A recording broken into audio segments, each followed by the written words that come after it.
उसके जीवों को जो प्रेत योनि को प्राप्त होते हैं उनको, और जब मुक्त होने का अवसर आता है तो ऐसे छूट दे देते हैं। ऐसे नहीं है कि वो तुमसे यहाँ ऐसा नहीं कि नहीं है, कई प्रसंग पाए गए हैं अभी तो देखो। तो पशु योनि को प्राप्त होता है। देखो जो रात के 11 बजे के बाद 3 बजे के बीच में भोजन करता है ये निशाचर है। निशा माने रात, चर माने विचरने वाली। रात में खाना, रात में तुमको 8-10 बजे तक भोजन कर लेने का नियम है। 11 आखिरी है, 11 के बाद भोजन में बिल्कुल नहीं होना चाहिए। ये रात नहीं है ऐसे कि तुम्हारा जब मना है तब भोजन। 11 से लेकर 3 बजे के बीच में बिल्कुल नहीं। शांति से भजन करो, सो जाओ, उपद्रव मत करो। सीटियां बज रही है 12 बजे, चलो होटल में चलते 12 बजे खाने, ऐसे लोग जाते हैं। पशु योनि निश्चित। अपवित्र भोजन, दुर्गंध युक्त भोजन, अभक्ष भोजन, इनको पाने में जो आनंद मांगता, रात के 11 से 3 के बीच में भोजन, जो रात में आहार ऐसा करता है उसको पशु योनि मिलती है।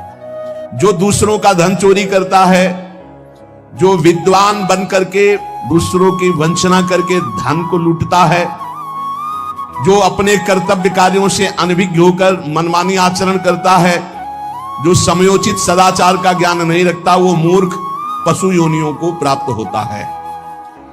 जो हिंसक स्वभाव का है, जो अपने परिवार वालों को पीटता है, गाली गलौज, थोड़ी सी संपत्ति के लिए मारपीट, ऐसी लड़ाई झगड़ा, कलहप्रिय, कायर,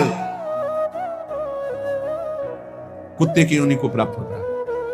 लिखा हुआ है वो कुत्ते की योनि को प्राप्त होता है। जो थोड़े से हिस्सा के लिए भाई बंधुओं को मारपीट, कलह, लड़ाई झगड़ा, इस तरह का व्यवहार, हिंसक स्वभाव, क्रूर स्वभाव, इनको कुत्ते की योनि प्राप्त होती है। जो चंचल स्वभाव, देखो कुछ ना कुछ करते जा, बैठे तो पैर हिला रहे, वो मतलब शांत नहीं रह सकते, उनके शरीर में वाइब्रेट होता रहता है। वाइब्रेट जैसे मोबाइल नहीं जलजलाता रहे, वो जलजलाते रहे। सुन लो भाई क्या बनोगे।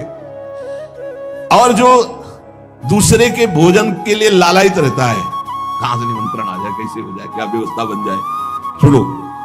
और जब चलता है ना तो बेढंगे ढंग से चलता है, बेढंगे ढंग। और दूसरों की वस्तु देकर लुभायमान होकर छीनने का स्वभाव करता है, उसका अगला जन्म बंदर का मिलेगा, पशु योनि में बंदर बनेगा।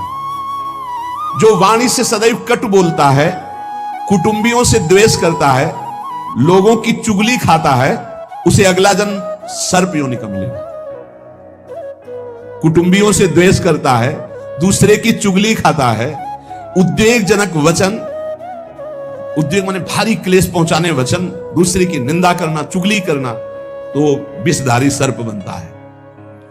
जो शरीर से बलवान दीन जनों के ऊपर आक्रमण करके खूब पिटाई मार करना, माता पिता को मारना, ऐसे गरीब जनों को, दीन जनों को मारना, निर्लज और मांस भक्षण करने वाला, उसको अगले जन्म में क्रूर मांस भक्षी, जैसे हाइना, सिंह, सियार, ऐसी योनियों को दिया जाता है।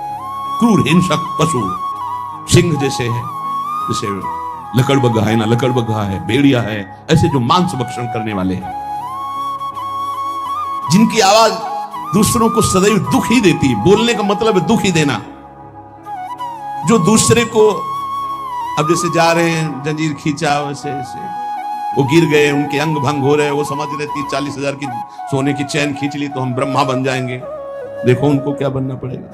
जो दूसरों को भय प्रदान करते हैं, दूसरों की संपत्ति छीन लेते हैं, ऐसे लोग अजगर योनि को प्राप्त होते। भूखे मरो जब कभी अवसर मिल जाए तब। ऐसे ये जो दूरदृष्टि न रख के वर्तमान दृष्टि रख करके केवल भोग के लिए दूसरे के दुख का कारण बनते हैं, केवल उनके चिंतन यही चलता रहे, कहां से क्या खा लूं, कहां से क्या उठा लूं, कहां से क्या, बोले हाथी की योनि को प्राप्त होते हैं, वो पशु हाथी योनि को।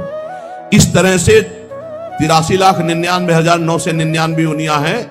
जो भजन नहीं करते, भगवत विमुख हैं, उनको सब क्रमशः ये प्राप्त होती है। उपासक को चाहिए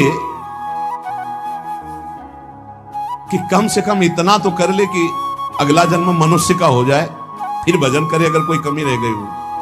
अगर आप नाम जप करेंगे और एक बात ध्यान रखेंगे कि दूसरों को दुख ना पहुंचने पावे, तो पक्की बात है भगवान की कृपा से अगर भगवत प्राप्ति नहीं हुई तो दूसरा जन्म होगा मनुष्य का, और बहुत महान भक्तों के बीच में जन्म होगा।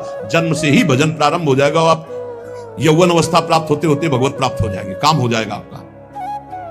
भजन एक ऐसी वस्तु है जो आपको बचा सकती है। अब इसमें कह रहे हैं कि जैसे आप भजन मार्ग में लगे हुए हो और आपको कोई गाली दे रहा है, आपने पलट के गाली दे दी तो आपका भजन क्षीण हो जाएगा। इसलिए भजन को बचाने के लिए कह रहे अकारपण्यमपारुष्यम संतोषा सर्दधानता। ये ब्रह्म ऋषियों की बातें हैं, बहुत काम की बातें हैं। अनुसूया गुरो पूजा दया भूतेष्व पैशुनम सद्वीरेश दमः प्रोक्तो ऋषि शांत बुद्धि भी। अकारपण्य माने उदारता। भजन किससे बचेगा? उदार बुद्धि। स्वभाव कह रहे हैं कोमल, कोमल स्वभाव से भजन बचेगा। संतोष वृत्ति से भजन बचेगा। गुरु इष्ट पर श्रद्धा वृत्ति से भजन बचेगा। दोष दृष्टि किसी पर ना हो, इसका अभाव हो इस तो भजन बचेगा। गुरु शुश्रूषा सेवा से भजन बढ़ेगा। प्राणियों पर दया तो भजन बढ़ेगा। किसी की भी चुगली ना करना, संत और ऋषि मुनियों का संग करना, इससे भजन बढ़ता है, पचता है।